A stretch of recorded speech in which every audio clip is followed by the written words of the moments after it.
अस्सलामुअलैकुम, welcome back to my YouTube channel. आज की इस वीडियो में हम पढ़ेंगे वैक्यूल को।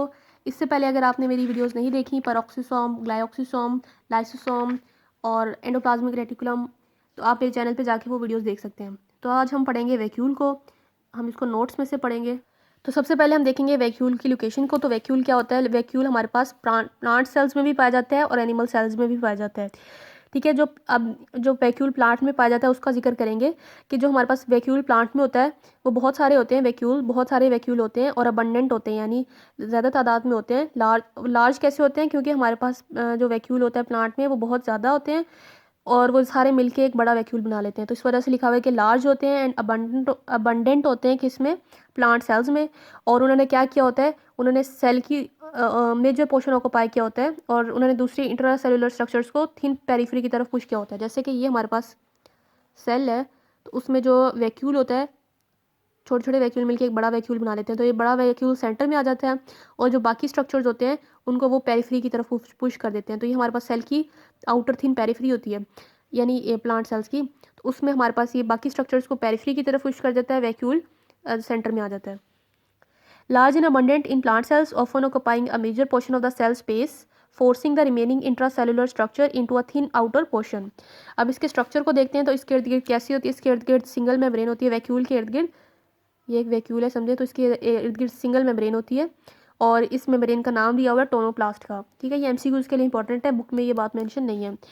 ठीक है, फॉर्मेशन ऑफ प्लांट वैक्यूल। अब प्लांट वैक्यूल्स कैसे बनते हैं हम अभी पढ़ चुके हैं कि दे आर फॉर्म्ड बाय कोएलेसेंस का वर्ड बुक में लिखा हुआ है। तो कोएलेसेंस का मतलब होता है फ्यूजन। तो they are form by the fusion of smaller vacuoles. बहुत सारे छोटे वैक्यूल्स मिलके एक लार्ज वैक्यूल बना लेते हैं ड्यूरिंग किसके दौरान? प्लांट की ग्रोथ और डेवलपमेंट के दौरान। अब क्या फंक्शन है प्लांट वैक्यूल का? हर ऑर्गेनेली का कोई ना कोई फंक्शन होता है। तो वैक्यूल का क्या फंक्शन होगा? इसका फंक्शन ये है कि ये प्लांट सेल्स को एक्सपैंड रखता है, ये स्टोरेज करता है मटेरियल की। इसके अलावा एक और फंक्शन है, यानी ये टर्गर प्रेशर प्रोवाइड करता है। ठीक है, उसको अभी देखते हैं कि एक्सपेंशन ऑफ प्लांट सेल्स कैसे प्रोवाइड करता है। Vacuole serve to expand the plant cells. ये प्लांट सेल्स को एक्सपैंड करता है विदाउट डाइल्यूटिंग इट साइटोप्लाज्म। ये वाली बात आपने याद रखनी है कि इसका साइटोप्लाज्म डिल्यूट नहीं, उसकी मतलब उसके साइटोप्लाज्म की कंसंट्रेशन चेंज नहीं होती और ये एक्सपैंड करता है प्लांट सेल्स को।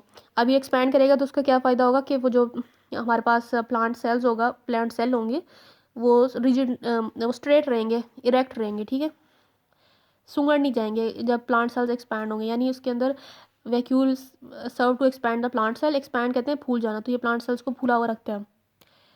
Storage of material. अब वैक्यूल जो है हमारे पास बहुत सारी चीज़ों को स्टोर भी कर सकता है। वैक्यूल ऑल्सो फंक्शन है sites for the storage of water. Water को स्टोर कर सकता है, सेल के प्रोडक्ट्स को और मेटाबॉलिक इंटरमीडिएट्स को स्टोर कर लेता है। तीसरा इसका फंक्शन है कि कंट्रीब्यूट करता है टर्गर में। टर्गर कहते हैं एक्सपेंशन को। ठीक है, तो plant vacuole is a major contributor to the turgor. Cell के एक्सपैंड करने में ये वैक्यूल बहुत इंपॉर्टेंट होता है, मेजर कंट्रीब्यूटर होता है। और अब ये टर्गर का क्या फ़ायदा होगा? टर्गर प्रोवाइड करता है सपोर्ट इंडिविजुअल प्लांट सेल्स को, यानी हर पॉइंट प्लांट सेल को सपोर्ट प्रोवाइड करता है। Turgor also contribute rigidity to the leaves, यानी इसके अगर टर्जिटी मेंटेन रहेगी तो जो हमारे पास लीव्स होंगे प्लांट के वो इरेक्ट रहेंगे। ठीक है, तो इस तरह करके जो हमें लीव्स की शेप नज़र आती है इरेक्ट वाली, वो किस वजह से नज़र आती है? इस टर्गर की वजह से नज़र आती है। और टर्जिटी को कौन मेंटेन रखता है? प्लांट वैक्यूल जो है वो कंट्रीब्यूट करता है टर्जिटी में।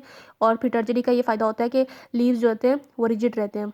And younger part of the plants, यानी ये कंट्रीब्यूट करता है rigidity to the leaves. Leaves को रिजिडिटी प्रोवाइड कर देता है और प्लांट्स के यंगर पार्ट्स को। ठीक है, तो ये हमारे पास दिखाया हुआ है एक सेल और उसमें हमारे पास अंदर वैक्यूल दिखाया हुआ है।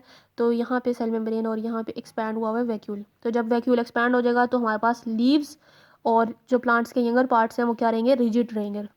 तो बुक में थोड़ा सा इन बातों को कंफ्यूज करके लिखा हुआ है, लेकिन यहाँ से आपको क्लियर हो जाएंगी। नेक्स्ट हमारे पास ऑर्गेनेली है साइटोस्केलेटन, लेकिन साइटोस्केलेटन थोड़ी सी डिटेल ऑर्गेनेली है, लेकिन उससे पहले हम पढ़ लेते हैं सेंट्रियोल को। तो सेंट्रियोल की अगर हम लोकेशन को देखें तो एनिमल सेल्स और माइक्रो ऑर्गेनिजम्स के सेल्स में और लोअर प्लांट्स के सेल्स में। ठीक है, एनिमल सेल्स में, लोअर प्लांट के सेल्स में और माइक्रो ऑर्गेनिजम्स के सेल्स में सेंट्रियोल प्रेजेंट है। यहाँ ये जो बात लिख रहा है ना कि ये लोअर प्लांट्स के सेल्स में प्रेजेंट होता है, आगे वो बताएगा कि हायर प्लांट्स में ये प्रेजेंट नहीं होता। ठीक है, कंटेन टू सेंट्रियोल। इन सब सेल्स के पास, एनिमल के सेल के पास, माइक्रोऑर्गेनिज्म के सेल्स के पास, एक सेल के पास, ठीक है, और लोअर के प्लांट्स के सेल्स के पास क्या होंगे? दो सेंट्रियोल्स होंगे। कहाँ पे होंगे? न्यूक्लियस के अंदर होंगे, न्यूक्लियस की एक्सटीरियर सरफेस पे। एक होता है हमारे पास, हम ऑर्गेनेलिस को अगर देखें तो सेल की बाहर वाली होती है सेल मेम्ब्रेन। ठीक है, ये एक सेल बनाया हुआ है। ये वाली चीज़ होती है सेल मेम्ब्रेन या प्लाज्मा मेम्ब्रेन, ठीक है, उसका हमने अभी पढ़ना है प्लाज्मा मेम्ब्रेन को। उसके अंदर होता है एक न्यूक्लियस, ठीक है, न्यूक्लियस। तो इसके यहाँ पे ये मैं न्यूक्लियस को बाहर निकालूँ अगर, तो समझिए मैंने न्यूक्लियस ड्रॉ किया हुआ है, तो इसके एक्सटीरियर सरफेस पे, यानी ये उसकी एक्सटीरियर सरफेस, तो यहाँ पे 2 सेंट्रियोल प्रेजेंट होते हैं। समझिए ये न्यूक्लियस है, ये उसके एक्सटीरियर सरफेस है, वहाँ पे क्या प्रेजेंट होंगे, 2 सेंट्रियोल। अगर हम इसका क्रॉस सेक्शनल व्यू देखें तो हर cross section, in each cross section, each centriole, हर सेंट्रियोल जो होगा वो कैसा होगा, ऐसा नजर आएगा जैसे सिलेंड्रिकल अरे है, अरेंजमेंट हुई हुई है, सिलेंड्रिकल कहते हैं पाइप की तरह, ठीक है, पाइप के इस तरह के स्ट्रक्चर्स की अरेंजमेंट है, और वो कितने 9 माइक्रोट्यूब्यूल्स की, यानी 9 माइक्रोट्यूब्यूल्स अरेंज हुए हुए हैं। जिस तरह ये देखें, ये हमारे पास एक सिलेंड्रिकल अरेंजमेंट है। जब ये हमने इसका क्रॉस सेक्शन देखा तो हमें पता चला कि 9 माइक्रोट्यूब्यूल्स। अब माइक्रोट्यूब्यूल्स क्या होते हैं साइटोस्केलेटन में, अभी आप याद रखें कि सेंट्रियोल्स क्या होते हैं, ये सिलेंड्रिकल यानी पाइप की तरह लग रहे हैं ना, ये सिलेंड्रिकल अरेंजमेंट है 9 माइक्रोट्यूब्यूल्स की। अगर आप यहाँ से इनको काउंट करें तो 1 2 3 4 5 6 7 8 9, ठीक है, तो ये 9 माइक्रोट्यूब्यूल्स है। हर 9 माइक्रोट्यूब्यूल, अगर आप एक भी इसको देख लें तो इसके अंदर फर्दर कितने ट्यूब्यूल्स हैं, इसके अंदर फर्दर 3 ट्यूब्यूल्स हैं, 1 2 3, ठीक है, तो यानी 3 ट्यूब्यूल्स मिलके एक माइक्रोट्यूब्यूल बना रहे हैं। और यहाँ पे कितने माइक्रोट्यूब्यूल्स हैं, 9 माइक्रोट्यूब्यूल्स हैं। फिर से सुने कि देखिए यहाँ से हमारे पास कितने माइक्रोट्यूब्यूल्स हैं, 9 माइक्रोट्यूब्यूल्स हैं, और उनकी सिलेंड्रिकल अरेंजमेंट है। और हर माइक्रोट्यूब्यूल के पास फर्दर 3 ट्यूब्यूल्स हैं, ये देखें 3 सुराख अंदर नजर आ रहे हैं ना, तो इसका मतलब 3 ट्यूब्यूल्स मिलके एक माइक्रोट्यूब्यूल बना रहे हैं। तो यहाँ पे यही बात लिखी हुई है कि in cross section each centriole consist of cylindrical array of 9 microtubules, however each 9 microtubule is further composed of 3 tubules. अब the 2 centrioles are usually placed at right angle to each other, यानी एक दूसरे के राइट एंगल प्लेस होते हैं। एक centriole यहाँ पे, ये सेंट्रियोल की मतलब रिप्रेजेंटेशन ऐसी कर रहे हैं एग्जैक्टली, तो हमने उसका स्ट्रक्चर देख लिया ना कि वो सिलेंड्रिकल अरे होते हैं। तो ये जब ये न्यूक्लियस के एक्सटीरियर सरफेस पे प्रेजेंट होते हैं तो ऐसे राइट एंगल, इसको कहते हैं राइट एंगल, इस तरह पड़े होते हैं, ठीक है, ये एक्सटीरियर सरफेस होगा न्यूक्लियस के। इधर ही नहीं पड़े रहते, ये सेल डिवीजन के दौरान ऑपोजिट साइड पे चले जाते हैं। Just before a cell divides, इससे पहले सेल डिवाइड करे, इट्स सेंट्रियोल्स, इसके सेंट्रियोल्स जो है माइग्रेट कर जाते हैं, पहले डुप्लीकेट करेंगे और एक पेयर जो होगा वो माइग्रेट कर जाएगा opposite sides of the nucleus. तो ये सेंट्रियोल हमारे पास क्या करेंगे, डुप्लीकेट कर जाएंगे, और एक पेयर जो है माइग्रेट कर जाएगा सेल के ऑपोजिट साइड पे। तो जब सेल ने डिवाइड करना होगा तो हमारे पास एक सेंट्रियोल इधर आ जाएगा और एक सेंट्रियोल इधर आ जाएगा। ये हमारे पास डुप्लीकेट ही हमने दिखाए हुए थे, देखिए ये सेंट्रियोल पेयर है, ठीक है, तो ये जब डुप्लीकेट होगा तो फिर हमारे पास ये यूं थे, यूं हो जाएंगे, सॉरी यूं, ठीक है, तो एक पेयर इधर आ गया और एक पेयर यहाँ चला गया। और फिर क्या होगा, the spindle then form between them, और इनके दरमियान स्पिंडल बन जाएगा। स्पिंडल कहते हैं समझे धागे हैं, या आप लोग सेकेंड ईयर में डिटेल से सेल साइकिल में पढ़ेंगे तो वहाँ पे स्पिंडल होते हैं, काइनेटोकोर फाइबर्स और पोलर माइक्रोट्यूब्यूल्स। खैर उसकी डिटेल में ना जाएं आप, ये याद रखें कि इनके दरमियान में धागे बन जाएंगे, स्पिंडल लाइक स्ट्रक्चर्स बन जाएंगे। They are absent in higher plants, centrioles जो होते हैं एब्सेंट होते हैं हायर प्लांट्स में। सेंट्रियोल का क्या काम होता है, they play important role in the location of furrowing during cell division and in the formation of सीलिया।